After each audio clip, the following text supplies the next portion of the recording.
I'm in Orlando, Florida at the 2024 PGA Show. Yesterday we were out at Orange County National Golf Center for demo day, but today we're at the Orange County Convention Center where a ton of golf brands have come together to showcase their 2024 golf products.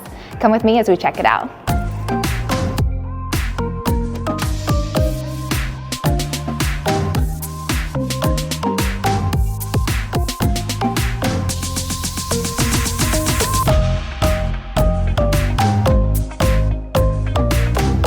So I just met Callie. She works for the PGA Show, and I actually have a question for you, Callie. You've probably been answering a lot of questions today. Yeah. That's your job, I guess. So you know all things of the PGA Show. Yeah. When did they start setting this up? So they actually started setting up last week, about 6 days ago.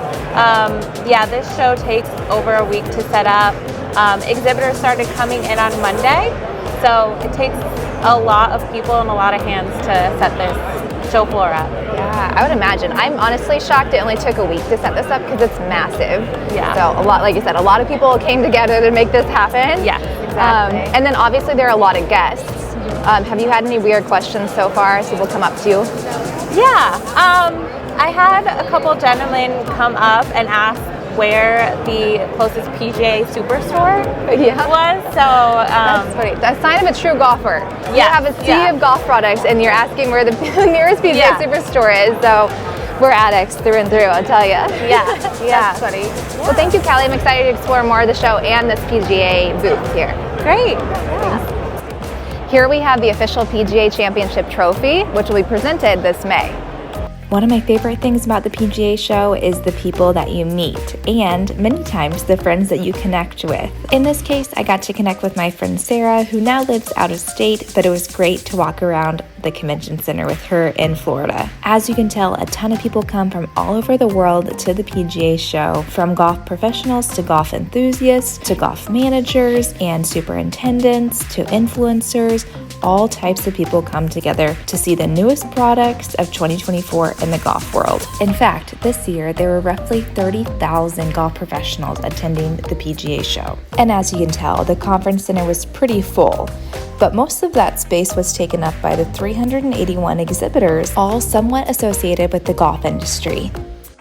Here's a quick look at the equipment section where a lot of different golf carts were located. As you can tell, there were a ton of carts on display, which was pretty cool to be able to sit in the carts, but you know how much work it took to get these set up. And it really put it in perspective thinking about how all these companies had to ship in their products to the conference center to get it ready for this week. Several of the exhibitors brought in whole teams to build out their displays in their booths. Like this setup from GolfTech and Skytrack. Not only did they have their displays, they had full rooms built out to showcase how their launch monitors could be set up in different environments. I thought this was the perfect opportunity to get some swings in while I was walking around, so I headed over to the GolfTech area and I ran into a familiar face while I was there. It was great to catch up with Hannah while I waited for my turn to get a mini lesson from a GolfTech coach. In true GolfTech fashion, the coach let me warm up and then gave me a nice drill to work on to get my swing sorted out, even in the few minutes I had to spare while walking around the convention center.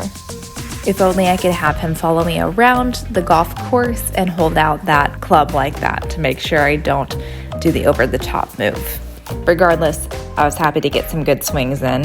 And then of course we looked at the data on the screen because GolfTech has all the best technology, and so we have to use it if we're going to be in the GolfTech room built out in the conference center. Once we had our swings in for the day, it was time to check out more of the conference center because we had not even gotten to halfway through all of the exhibitors.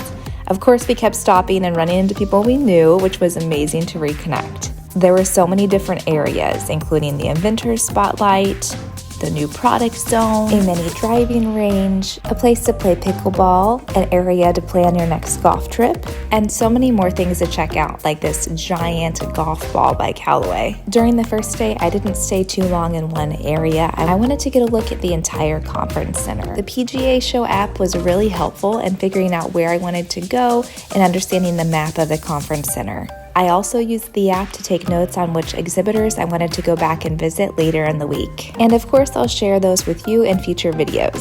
And that's a wrap for day one of the PGA Show. Thanks for watching.